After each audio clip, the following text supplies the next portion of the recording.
Hi guys and welcome back to the Mighty Blues. My name is of course Cameron and welcome back today to another live stream. I hope you all are doing well. It is Tuesday evening. Hope you all have had a wonderful day. We are here to talk about the latest Everton news and rumours. We heard late last night that Fulham have a verbal agreement with Everton for the transfer of Demarai Gray. However, there are some things holding that deal up. We'll get into them in today's live stream. We're also going to talk about Yusuf Chermiti. Everton were linked with the 19-year-old forward yesterday afternoon, and we've had more reports regarding that transfer, whether or not Yusuf Chermiti is happy to join Everton Football Club, and if so, when we are likely to see that one done and dusted. We're going to get into all of the latest news, as well as talking about the fact that Everton have played a behind closed doors friendly this afternoon against AC Monza of the Italian First Division. We're going to talk about that game, the goal scorers, players that featured in that game, and everything in between, because why not? This is what we do on this channel. This is what we do on these videos. We talk about the latest Everton news and rumours, and what would be the point in doing that if we weren't going to mention the fact that Everton have played a game of footy and we may or may not have seen some faces that we haven't seen so far during pre-season. So we'll get into all of that stuff in today's live stream. Before I do start with any of that, I want to once again thank Vintage Football Shirts for partnering us with this video. If you check the top line of the description, you'll see the link to the Vintage Football Shirts website, where you can purchase any vintage Everton shirt from whatever era, really. As you can see, as early as the early 80s. You can see the shorts for sale there, warm-up jackets as well, warm-up tops, goalkeeper tops, all the way up to the most recent years, of course, the first few years of Hummel, the last few years of Umbro. You can see some of the shirts from the David Moyes and Roberto Martinez era as well. So if you do go and check the top line of the description, if you want to buy any of these vintage shirts, whether it be to hang them up, whether it be to wear them, or whether it just be because you like the shirt and you never managed to get your hands on it when it was out and you want to go and get your hands on it now, then please do go and check out the top line of the description. And once again, a massive thank you to Vintage Football Shirts for partnering with us. But anyway, let's get straight into the latest news and rumours, because there's absolutely no point sitting here and beating around the bush. It was around about 10 o'clock last night, 9:45, something like that. I was sitting down, I had my feet up. I thought, right, we're probably not going to hear anything more this evening about Yusuf Chermiti. We're probably not going to hear anything more this evening about anything, really. So I'll put my feet up, I'll relax, and, I'll look forward to, a nice sort of hour or two before bed without having to worry about anything regarding Everton. And then we read a tweet from Rob Dorset at Sky, as well as Alan Myers, stating Fulham have a verbal agreement with Everton for Demarai Gray, but he won't be allowed to leave until Sean Dyche has added to the squad. Personal terms won't be an issue. That was followed up earlier this afternoon by David Ornstein, of The Athletic, who of course is a very reliable source. He has said that Demarai Gray is currently not training with Everton. Talks between Everton and Fulham will continue, but there is a gap in a valuation. Gray's personal terms with Fulham have been agreed. So again, we sort of knew that an exit for Demarai Gray was near. We spoke about it on the live stream a couple of days ago, that I personally always felt that we wouldn't see Demarai Gray in an Everton shirt again.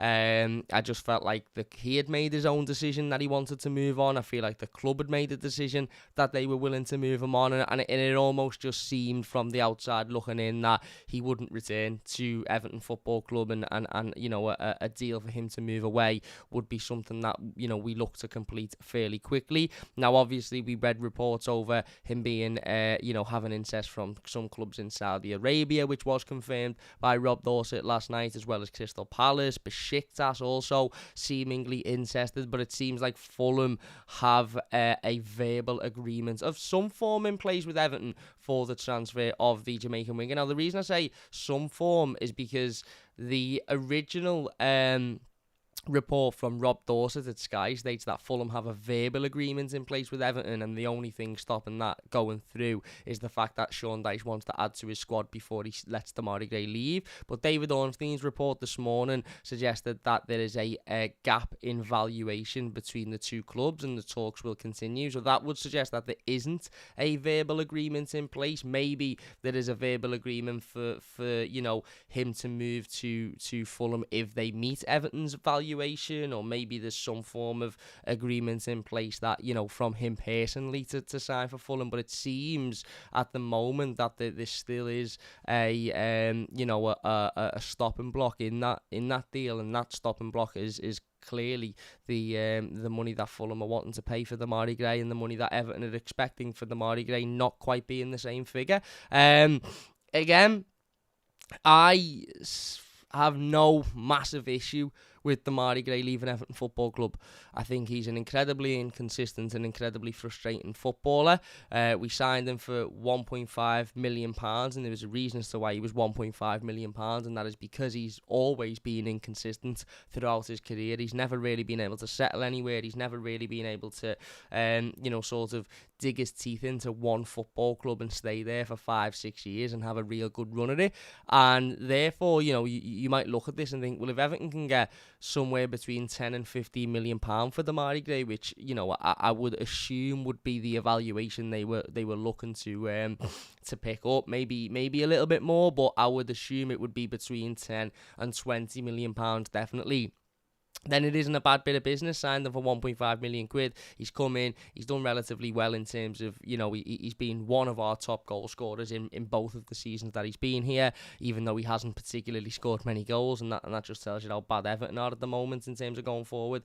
And we've managed to sell him for a big profit. No real issue with that. But we have to be really, really careful with our summer transfer window this season, and the reason I say that is because we're in a little bit of a strange situation in that we have a lot of players at Everton Football Club that we would all probably deem not good enough for one reason or another, whether it's because they're inconsistent, whether it's because their final ball isn't good enough, whether it's because they don't score enough goals, whether it's because their attitude isn't good enough, whatever it might be. We have a whole load of players at this football club.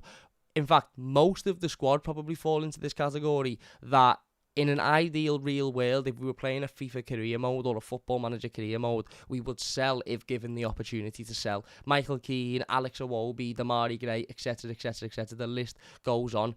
However, what we also have to understand is we cannot just allow everybody to leave this football club and not bring in reinforcements to replace them, because it would leave us ridiculously weak, and we already are ridiculously weak in terms of squad depth now, but it would leave us even weaker, and we would have no squad to be able to cope with a 38-game season, 40-odd games if you include cup games, and therefore we would again struggle next season. So even though it's very easy to look and go, sell Demarai Gray, we get a decent bit of money for him, he's inconsistent, he's this, that and the other, we need to make sure that we're able to replace these players as well. And by the way, whilst Yusuf Chermiti may be looked at as Demarai Gray's replacement, because the article or the tweet from Rob Dorset suggests that Everton will not sell Gray until they've, brought somebody in to replace him. And obviously with the Yusuf Chermiti stuff at the moment, that might correlate in terms of one in, one out. What we need to remember is Everton came into this transfer window needing, for me, 2 centre-forwards and a winger at the very, very least, or 2 wingers and a centre-forward, with one of the wingers being able to play up front. Now, that wasn't a figure that was absolutely set in stone and won't change. 2 centre-forwards, 1 winger. What that was what Everton needed to add to what the current squad is and the squad that finished the previous Premier League season. Everton needed 2 strikers and a winger for me, on top of everything that finished the Premier League season in May. If Everton are to lose Demarai Gray, then that means we then need 2 wingers and 2 strikers, because we've lost one of the players that was part of that squad that we hadn't accounted for losing when we said we need 2 wingers and a striker, or 2 strikers and a winger. If Everton lose Neil Maupay, then we don't only need to replace Neil Maupay, we still need to go out and buy the other centre-forward that we knew we needed going into this summer transfer window. Everton have lost 2 centre-halves in this transfer window. And whilst centre-back might not necessarily be a position that is prioritised for improving, I ideally would like Everton to go out and buy a centre-back. Now, whether that centre-back is a 35, 36, 37-year-old sort of veteran centre-back with Premier League experience, it might be. It might be that, who's going to come in for next to nothing and will do a job for us if need be. The reality is, Everton's third choice, possibly second choice centre-back at this current moment is Michael Keane. I'm not just saying that to have a go at Michael Keane or to pick on Michael Keane, but we all know Michael Keane isn't good enough. We all know Michael Keane is part of that problem when he's in that defence and Everton are losing games of football. And he currently is arguably one of Everton's starting centre-backs. And I say arguably because the only player that really you could say competes with him at this moment in the manager's eyes is probably Jared Branthwaite. And is Sean Dyche going to give that opportunity to Jared Branthwaite, or is he going to give it to Michael Keane, who he's shown a lot of loyalty to already since joining Everton Football Club? Same with Ben Godfrey. Is Ben Godfrey likely to get in over Michael Keane at this moment? No. And the reason we're in this predicament is because we lost 2 centre-halves. Now, okay, centre-back might necessarily be the biggest issue at the football club and might not necessarily be the position that they're targeting the most because of the lack of forward options. But if we're to lose Demarai Gray, then he needs replacing on top of the players we already need to go in. So Yusuf Chermiti can only be Demarai Gray's replacement if we go out and buy another winger to come in. Now, you might say, well, that other wing is Danjuma. Fine, well, then we need to go and buy another centre-forward. Because Danjuma can't be the winger and the centre-forward, because that's not how it works. So, we do have to be careful, because we are in a position where it's very easy to say, yeah, get the money, make the profit, sell him, sound, flying, no issue with that whatsoever. However, we need to be able to make sure that we can replace him then. And on top of replacing and bring in the player that we would have brought in anyway, had Demarai Gray had stayed at the football club.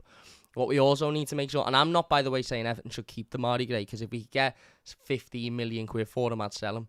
Because he's inconsistent, he pops up every now and then, but he's inconsistent, and it would be a lot of profit, and it would look good on the profit and sustainability. So, I would sell him. But another thing we have to take into consideration is Demarai Gray scored 4 Premier League goals last season, which I believe was over 10% of our Premier League goal tally for the entire season. He was one of Everton's top goal scorers. Now, you might look and go, can't be, he only scored 4 Premier League goals. But 4 Premier League goals to Everton last season were massive. I can name 4 goals now, not necessarily Demarai Gray goals, but I can name 4 goals that if Everton hadn't scored, we wouldn't be in this division. I can name 1, the goal against Bournemouth. Abdoulaye Doucouré's goal. Yerry Mina's equaliser against Wolves. Ellis Simms' equaliser against Chelsea. Demarai Gray's equaliser against Manchester City. They're only 4 goals, but they're 4 of Everton's most important goals last season.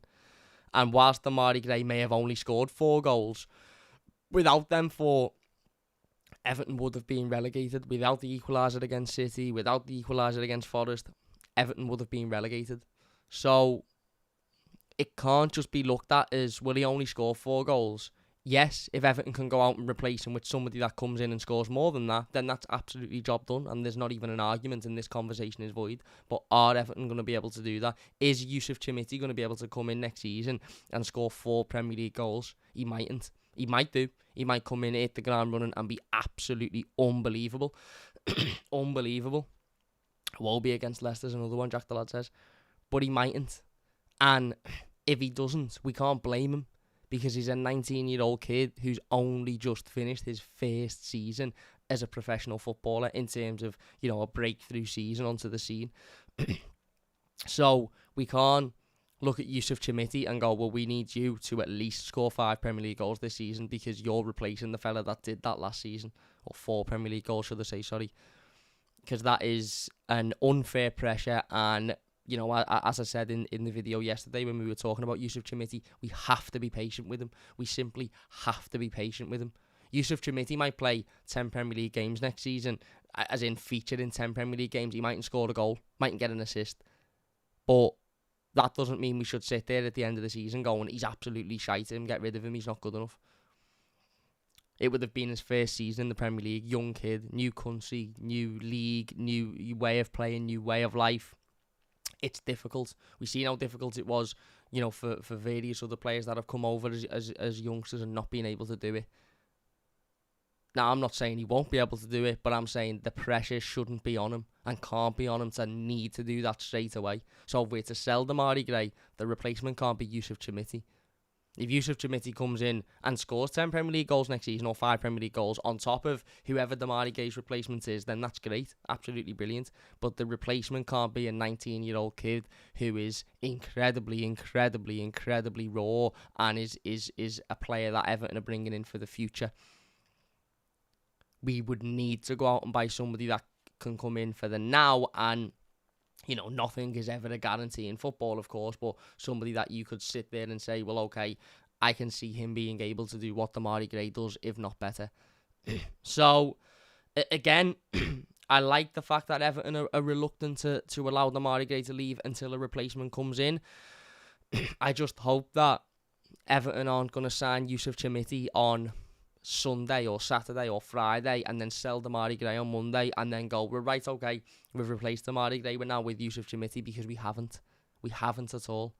He isn't the Demarai Gray replacement, and he shouldn't be the Demarai Gray replacement. He should be an addition to whoever the Demarai Gray replacement is, in the exact way as he would have been an addition to Demarai Gray had Demarai Gray had stayed at the football club. So it does add another problem, because it means Everton have got to go out and get another player. But if Everton can get, I don't know, again, I'm using the figure £15 million because I'm just sort of estimating it will be around that. But if Everton could get anywhere between 10 and 15 million quid for Demarai Gray, and then go and use that to bring in somebody else, you know, players like Tete have been mentioned who would come in on a free because he's available for a free. There's a couple of other names of players that have been mentioned. Jack Harrison's been mentioned, obviously Willie Gnonto's been mentioned a lot over the last few weeks. Then that would be a good deal, on top of bringing in Yusuf Chermiti. But I have to stress that we simply cannot hold our hopes on Yusuf Chermiti being able to come in and score 4 Premier League goals, because although we might look at Demarai Gray and go, he's not very good, he's inconsistent, he doesn't score enough, etc. I agree with all of that. But 4 Premier League goals for Everton last season were massive. Massive. 2 of them goals were equalisers in games we drew. So that's 2 extra points. If we hadn't have picked those 2 extra points up, we would have been relegated. So that is the important thing for me. Again, I've got no issue losing Demarai Gray. I've got no issue selling him. I've got no issue with him being linked with moves away, etc., etc. I said it the other day, I don't think Demarai Gray will return to Everton. I just don't think he will return to Everton. I think he's made his decision personally. I think he wants to leave. I don't think the club are particularly desperate to keep him. He's obviously still on holiday because he was obviously had international duty after the season, and I don't think he will return to Everton. Having said that, David Ornstein said today that he isn't currently training with Everton. Now, if he is supposed to be training with Everton, which I would assume he is because he's still contracted to Everton until he officially leaves the football club, if he is supposed to be training with Everton and he's not being given permission to not train and he hasn't turned up, then Everton should be fining him. You know, there's absolutely no reason why Everton should continue to pay the wages of somebody that isn't turning up for work, unless there is a pre-agreement for that to take place whilst Everton are looking to negotiate a move for him. But yeah, we'll wait and see how this one progresses. As I said, my biggest worry is although Demarai Gray mightn't be great, although he might be inconsistent, and although, as I said, I won't sit here and lose sleep if we sell him, I'll probably look at it and go, good bit of money brought in there. We have to replace him, and we have to replace those goals in the team, and that replacement isn't Yusuf Chermiti. It might be Yusuf Chermiti in 4 or 5 years' time, or, you know, he might be Dominic Calvert-Lewin's replacement in 4 or 5 years' time, but it isn't now. We would need to go out and buy a winger that could come in now and replace him. And I know Yusuf Chermiti is more of a striker than a forward, but my point is it can't be one in, one out, just as in a very literal sense, one in, one out. It has to be one in the same position. And not only is Yusuf Chermiti not an out-and-out winger, but he's also, even if he was an out-and-out winger, he's far too young to come in with the responsibility of needing to score 4 or 5 Premier League goals next season. If he does it, brilliant, but he can't come in with that weight on his shoulder, because it simply won't work. So, again, no big problem for selling Demarai Gray, but show me who his replacement is. Is it Tete? Maybe. Is it Willie Nonto? Can we get that deal done? Maybe. Is it another player? Is it Boulaye Dia to come in and he be Dominic Calvert-Lewin sort of, composition, shall we say, and then Danjuma becomes the Demarai Gray replacement? Fine. But who is it? Who is that name that's going to come in? Because that is the thing that concerns me. It's very well saying, well, he's not good enough and he's inconsistent and we can make a lot of money on him selling. But if we did that with everybody, with all, let's say, all right, Sam, West Ham come in tomorrow, 25 million for Michael Keane, yeah, gone. Demarai Gray goes to Fulham, 15 million, yeah, sound gone. Mopai goes 10 million, 50 million, sound gone. Maybe Holgate goes 4 or 5 million, sweet, gone, blah, blah, blah. We're sitting here going, belter, we've gotten rid of all of these squad players that weren't very good, and we've got 50 odd million quid here. Oh shit, yeah, but we've got about 4 players in the squad, and we've got no squad depth, and we haven't got enough time to go and replace those players. So you have to be clever about it, and ultimately, as I said, if he is to leave, there has to be a replacement, and that replacement for me can't be a young 19-year-old kid who should be coming in on the auspices that there's no pressure on him whatsoever. He might get a few games off the bench, he might start a few games, but ultimately there's no real pressure on him. I worry that will be the case. But we'll wait and see what happens with this one. As I said the other day, I firmly believe we won't see Demarai Gray again in an Everton shirt. Will he make his Fulham debut against Everton at Goodison Park? Well, we will wait and see. We will wait and see, won't we? But yeah, it's definitely an interesting development, and we will wait and see.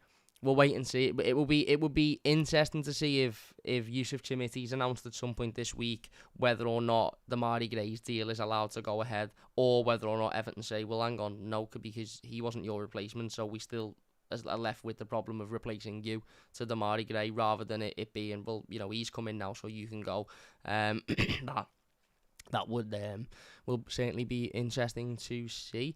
Moving on then, Everton did play in a friendly today against Italian Serie A side AC Monza. The game ended 2-2. Goals from Lewis Dobbin and Neil Mopai earned the Blues a draw. Dominic Calvert-Lewin and Vitaly Mikalenko both stepped up their recovery from injury with 45-minute run-outs, and summer signing Arnaud Danjuma played 75 minutes following his first appearance against Stoke on Saturday. Again, good run-out. Good friendly. Shame it's behind closed doors. I would have liked it to have been at least watchable for fans, but I suppose that's the whole point of it being a behind closed doors friendly.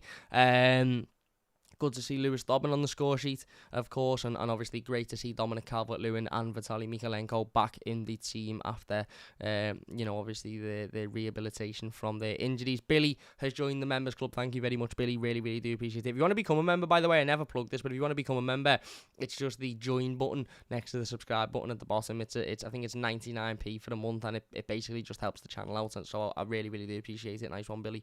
But yeah, again, good to see Dom getting a run out. Obviously, good to see Vitaly Mikalenko coming back as well. Some rumours about Dom recently that are just absolute nonsense. Whenever he's not in the squad or whenever he's not in the starting 11, it's always, he's got another injury, he's not fit, etc., etc. I think I said a couple of weeks ago, the plan for Dominic Calvert-Lewin will likely have been he doesn't feature in any of the games against the lower league sides, because they're games that he could risk injury in, because those lower league sides are very physical and very difficult to play against. He would likely have played 45 minutes against Sporting, and then he would be fit and play the 90 minutes against Fulham. Now that we've had this friendly today, he's played 45 minutes today. He'll probably play 60-odd, 70-odd minutes against Sporting, and then he'll probably play 90 minutes against Fulham. I personally think that's always been the plan. That's what I've always thought the plan was, so I'm not really sure where the rumours and reports of, he's injured again, he's this, that, he's the other. He hasn't had a re-injury. The injury that he's coming through now, that he's rehabilitating from now, is the injury that he had at the end of last season. He's not been back to fitness to pick up another injury, so how can he be injured again? It's the same injury. It's just being managed as it should be managed because of Dominic Calvert-Lewin's injury past. So, good to see him back, of course. Obviously, good to get out there as well. Fresh legs, fresh game time, of course, minutes in the legs for the players, and hopefully we get to see a much better performance against Sporting than the one that we saw against Stoke on the weekend. Everton have confirmed, or Sean Dyche has confirmed, that James Tarkowski is set to become Everton's vice captain for the upcoming season. Now, this is something that caused a little bit of an uproar over the last couple of days or so, and I wasn't so sure why, but the more I sort of seen people talking about it, and the more I looked into it, the more I understood why people could be upset by this. The reason people are upset by this isn't necessarily because of James Tarkowski being given the vice captaincy role. It's more to do with the fact that this would mean the vice captaincy role is being taken away from Jordan Pickford. Now, the way I see this is typical with a lot of things in football nowadays, and what I mean by that is there's a lot of things that happen in life, really, but specifically for this example in football, that become massively over-exaggerated and massively over-dramatised because of social media. Now, this would happen constantly at football clubs over the last 15, 20 years, and very, very, very rarely would it be discussed. Now, some people will say, but it was a big story when it was Man United. That was completely different. That was a Man United player being stripped of the captaincy and then coming out and writing a statement about how disappointed he is because of that. This is completely different. This is a player being given the vice captaincy role over another player. Now, that might simply be Sean Dyche has sat down with both players, and Jordan Pickford said, yeah, give it to Tarky because he's out there. He's obviously more involved in terms of being, higher up the pitch, not much higher up the pitch, but higher up the pitch. He's involved with the ref a lot more because he's there in that, whereas Jordan's obviously on the, in the box, on the goal line, etc., etc. It may simply just have been that. And let's have it right. Jordan Pickford is a out-and-out leader. He's always shouting, he's always screaming, he's always directing his players, he's always leading by example with his performances. He's an out-and-out leader, whether he's got the armband on or not. He's an out-and-out leader. Similarly is James Tarkowski. So I would understand the uproar if the vice captaincy had been taken off Jordan Pickford and given to, I don't know, Dominic Calvert-Lewin. I would understand people being a little bit concerned because Dom's very rarely fit, or given to Neil Maupay. I would understand people being a little bit concerned because Neil Maupay isn't always playing, and when he does play, isn't always particularly great. But to go from Pickford to Tarkowski is not that big of an issue, and is not that big of a deal. Both players are leaders, regardless of whether or not they've got an armband on. And as I said, there's this over-dramatised, over-exaggerated opinion that there must have been a falling out, and Jordan Pickford must be absolutely gutted at the fact that he's had the armband taken off him, and Jordan Pickford must have been fuming at this decision. No. Jordan Pickford's just signed a new 5-year contract. Just signed a new contract at the football club, and has come out numerous times over the last couple of weeks and spoken about how happy he is at Everton and how he's got no desire to leave the football club. I'm pretty sure he will have known about this decision before he come out and done those interviews. And I'm pretty sure he is professional enough and understanding enough to realise that James Tarkowski is also a very big leader for all of the same reasons as to why Jordan is a very big leader in the dressing room, on the pitch and off the pitch, and therefore it isn't actually that big of a situation. And the reason I bring this up is because I did see a lot of people talking on Twitter about how disappointed they were it had been taken off of Pickford and, etc., etc., etc. Again, I just don't think it's that big of a deal. I don't. I would love Jordan to sit down and go, I said give it to Tarky because he's higher up the pitch and he's more involved and he can have more of an influence on the game. And then everybody could just stop worrying about it. It's not that big of a situation. It doesn't show a disrespect to Jordan Pickford, in my opinion. It doesn't show that Jordan Pickford is out of favour. It doesn't show that Jordan Pickford's leaving the football club. All it does is show that one player is being given. It's not even a captaincy, it's a vice captaincy. So if Seamus Coleman plays 38 games next season, which is very unlikely to be fair, but if he did, then it wouldn't matter anyway. All I care about is having leaders on the pitch. I don't care about who's got the armband on. I don't care about who is, who walks the team out. I'm not asked. I'm asked about every single player that wears blue being a leader in some form or another, whether it be vocally, whether it be leading by example, whatever it may be. As long as we've got 8, 9, 10, 11 leaders on that pitch, it doesn't really matter who is got the armband on. It doesn't matter. We've had players over the years that have wore the armband and haven't been leaders whatsoever. So, yeah, I just wanted to mention that because I just don't think it's as big of a situation as maybe some people are making it out to be, or some people feel it is. I'm not saying people are making it out to be, to try and cause trouble or whatever. I'm just saying, I think there's a lot of emotion at the moment surrounding Everton, and every decision that seems to be made is blown up, whether it be for good or bad. Every decision is blown up massively, and I just think some things don't need to be like that, and this for me is certainly one of them. I'm hearing a lot of talk about Harry Maguire in the comments. Everton have been linked with Harry Maguire today in being interested in the Manchester United centre-half. Again, a lot of split opinion. Obviously, Harry Maguire looks set to leave Manchester United this summer. We've just spoken about him being stripped of the captaincy, and therefore, given that and given the statements he come out and wrote, it's more than likely he will leave Manchester United this summer. Would I like him at Everton? I'm not so sure, I know some people are under the impression that if he did come, he would be the best centre-half at the football club, and he ultimately would be, would walk into this team, and maybe that's right. That might be right, but for me, I think he's very, very, very similar to probably the two starting centre-halves that we have now in Michael Keane and James Tarkowski. He's very similar in terms of build. None of them are particularly quick, quite physical in the air, a presence. And I do think there's a player in Harry Maguire, and I do think he is better than what he is made out and what he has been perceived at Manchester United. But I just don't think he is what Everton need right now. Do I think Everton need a centre-half? Yes, I do think Everton need a centre-half because, again, there's a lot of pressure on Jared Branthwaite to come in and be, the saviour of the football club. But I don't think that centre-half is Harry Maguire. Plus, the money he would cost to bring him in and the wages he would want, it would be far too much for Everton to be able to do.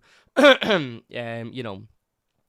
Everton to be able to sort of allocate to that position, in my opinion, when there's other positions on the field that need looking at and need addressing more urgently. Could we get him on loan? I don't know. Would they take him on loan? Probably, yeah, because it would be a centre back where we need a position we need to strengthen in, and it would cost us nothing. Would Manchester United let him leave on loan? Probably not. But yeah, again, for me, I just think it's quite an easy link, and it's one that forces conversation and forces debate. But I just can't see Everton spending that money on a centre back now when we desperately need a striker and we desperately need a winger, and we very may well need another striker and another winger on top of that in the coming weeks, depending on the future of Neil Maupay and Demarai Gray. So, yeah, again, I can't particularly see that happening. We have had an update on the Yusuf Chermiti deal. Fabrizio Romano reported that Yusuf Chermiti's father has said, yes, we were informed that Sporting agreed a deal in principle to transfer Yusuf. Now we will calmly analyse the proposal that Everton has presented to us. There was reports today by Sky Sports suggesting that a medical is set to be taken in the next couple of days for Yusuf Chermiti, all in time for the game against Sporting on Saturday, and all is going well as of now. And various other reports coming out of Portugal suggesting that Everton are one step away from the signing of Yusuf Chermiti from Sporting. Again, when I read that quote from his dad, who I can only assume is agent or is some form of part of his footballing team, I wasn't surprised. I was actually quite not happy, but I was quite impressed to see that, you know, a young player is taking time to sort of analyse his future and his next club and what his next club can offer and whether his next club is right for him. It's always better to be that way than to just have a player that is that desperate for a move and that wanting a new club that they just jump straight away.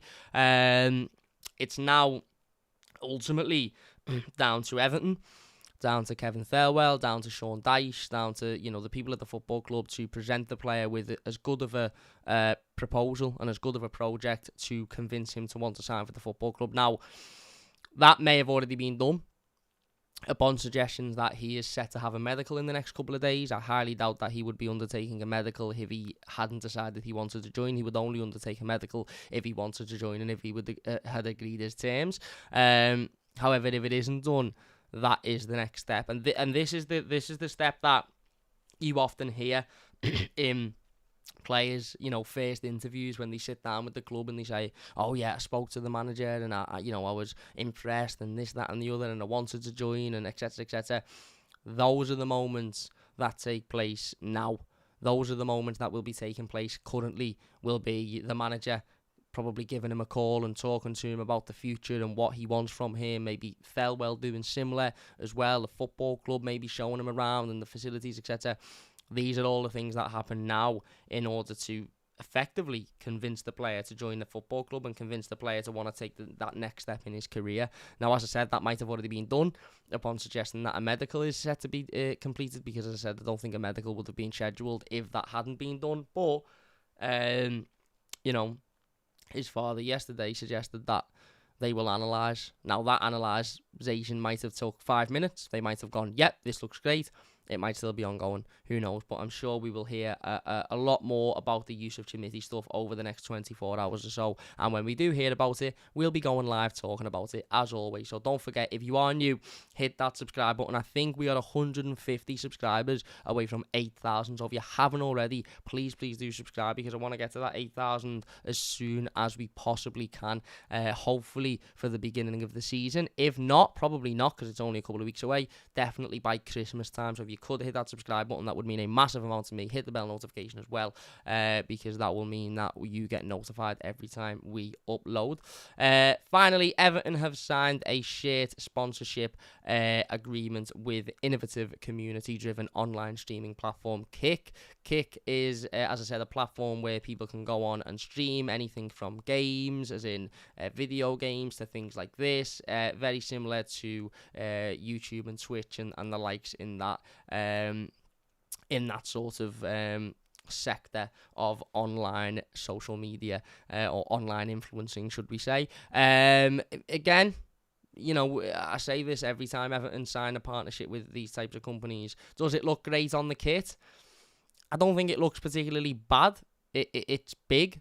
But, of course, it's going to be big, because Kick will be paying Everton an awful lot of money to display their logo, so it's not going to be a tiny little logo. And that's the argument we always have, isn't it, with these types of things, is people say, oh, it's too big, the logo's too big, the Stake logo's too big, and I agree, the Stake logo is too big on Everton shirt. But if Stake are paying Everton, you know, tens of millions of pounds a year to advertise their company, then they probably do want it a good enough size for people to go, wow, what's that? Well, you know, what's that website? If Kick are paying Everton, you know, millions of pounds to advertise their company, then they probably do want it big enough to be able to catch attention and for people to be able to look at and then go, do you know what? I'll go and have a look at that Kick and see what that's about. So I never really I'm too upset about the fact that the logo is big or it stands out, etc., because ultimately they wouldn't be paying us all that money if it didn't, and Everton need the money at the moment. So again, I just think it's a secondary thing. Money into the football club. Obviously, they take over from Box T, who were the kit sponsor, or the sleeve sponsor, for last season. And yeah, no issue with this whatsoever, as I said. Does it look perfect? No, but these things never look perfect. And these companies are very rarely perfect either. I've said this before and I'll say it again. Multi-billion-pound companies are never built on brilliant models and perfect, practice. There's always some form of something in there that people can talk about and people can question and people can complain about.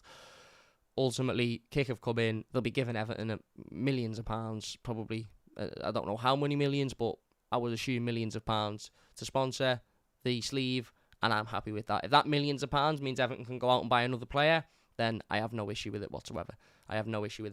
Anyway, we are going to leave it there. If you have enjoyed this, please do leave a like. As I said, we will be back over the next coming days with more news and rumours. Hopefully we get some more rumours about the Yusuf Chermiti stuff. Hopefully we get some more updates on that situation, and maybe even a sort of a defined decision from him, to the point where we understand it'll only be a matter of time. But we'll wait and see on that one. Let us know your thoughts on everything we've spoken about in the comment section down below. If you have enjoyed this one, please do leave a like. As I said, don't forget to subscribe to the channel if you're new as well. That would mean a massive amount to me. Big thank you all for watching, and we'll see you later.